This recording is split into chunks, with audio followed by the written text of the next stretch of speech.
网上卖爆了的粗粮糍粑，教你在家做，健康无添加，煎烤炸煮怎样做都好吃，别错过，赶快安排起来吧。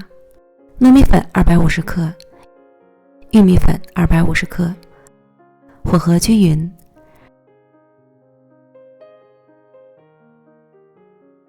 少量多次的加入290克刚烧开的水，将粉烫匀。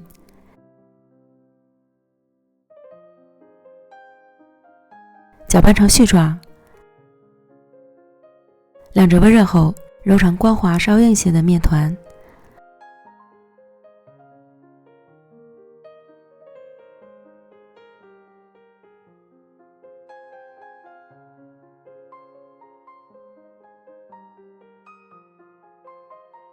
放到案板上搓长条，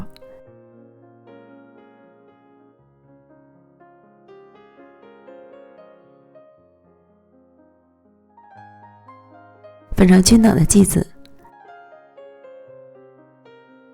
盖好防止风干。取一个面剂搓光滑，滚圆，撒些糯米粉防粘。用盘子压一下，一个小饼生坯就完成了。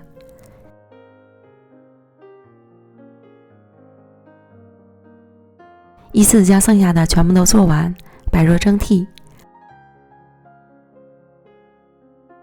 凉水上锅，水烧开后蒸15分钟。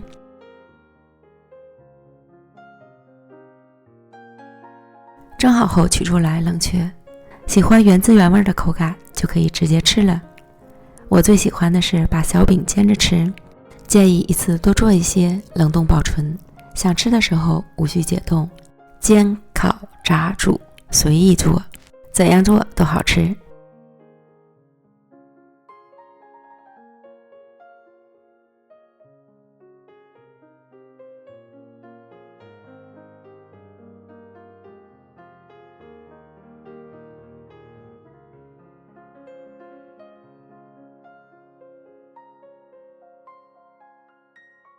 两面煎至金黄酥脆，出锅。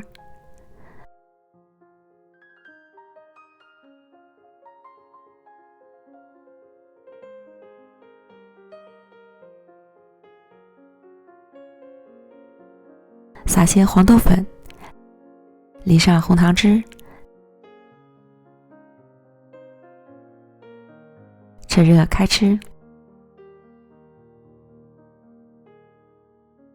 表皮酥脆，内里软糯，浓郁的玉米香，满满小时候的味道，真是回味无穷。如果喜欢更糯的口感，可以调整两种粉的比例，强烈推荐朋友们一定要安排起来。